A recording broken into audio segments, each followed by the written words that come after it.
This is Natalia with YBConfused, because life is already challenging, so why live it in a trance? 1 second. My cat decided to scratch at a box. First, I would like to mention that I am sweaty. I'm in Nigeria without any electricity, and it's hot. But we're gonna get through this. Yes? Yes. Okay. So, if you've been here, you've been watching my last few videos, and kind of see that I try to be very strategic about things. I'm using a lot of apps and different strategies to try to be as productive as I can be. And that looks overwhelming. Like, even me looking at the videos, I'm like, oh, right? And so I wanted to make this video to remind you about breaks.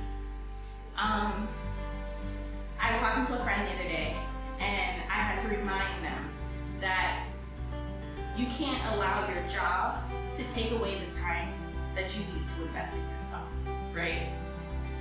We are expected to work these 40-hour weeks, plus doing all the other things to invest in ourselves and improve our quote-unquote status in the world, right? Well, I don't really think that's a viable system. I am trying my best to do it, but it's understanding that you are human. You are not a machine. Even computers need to be restarted. So it is okay to take a break. I talk about how I work only 32 hours a week, so that way I have that time to invest in myself.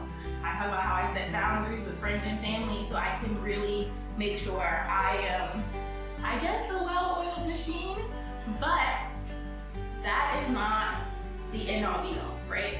That does not solve all of my problems, unfortunately. The biggest issue I have is knowing when to take a break. When I don't take a break, my body shuts down. I get sick, and I can't do anything. So I had to change the way I was going about my breaks. After a conversation with my grandmother, I realized how frequently my body or my mind shuts down after being hyper productive. And I have about a 4.5 week chunk of time where I can be hyper productive before my body is like, nah, bruh, or my brain is like, forget everything. You know? So learn what your expiration date for productivity is. Take that and actually schedule it into your cycle. So I now have a system that runs where it's like productive, and then there's a week of me laying in bed with Netflix and candy bars. Because, like, people don't want to talk about it, but that is a part of self-care too. Like, every now and then having a tiny, like, little carb binge. I'm not, like, promoting binging, but I do it. Like, there are times where I'm like, I haven't had pizza or carbs for such and such time, and then, like, the monster comes out, and I've eaten the whole pizza, and it's just like, well, we gotta put her back in the closet. Like, so be careful with things like that, especially if it deals with your health, but remember that you can't have this perfect system all the time.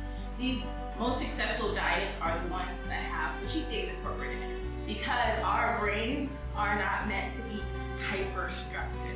structured all the time. That may work great for society's mind, but the reason why our society is not doing well is because our society is working completely against how the individual operates. Right? It doesn't even take in consideration how an individual operates. So we deal with a lot of shame and guilt for not being these perfect little robotic machines.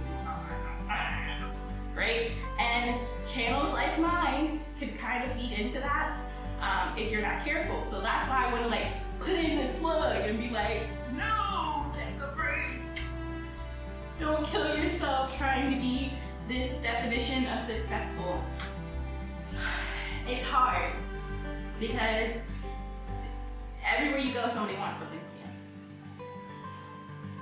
Every phone call you answer, and it's not even like they're like holding you at gunpoint. It's just even if it's just your affection, even if it's just that small bit of time. Like, there's not anywhere you go in the world where something is not expected of you or wanted of you.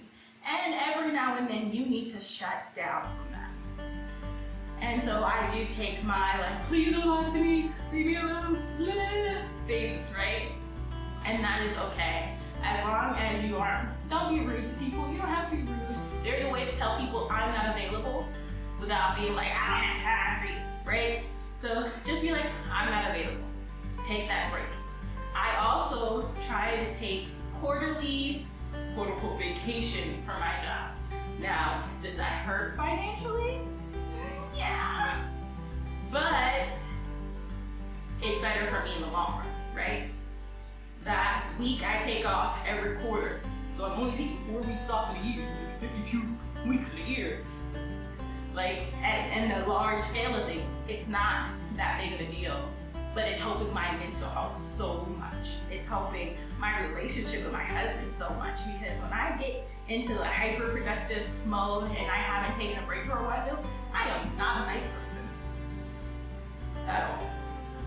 So you gotta know that. You have to know yourself in order to create your system.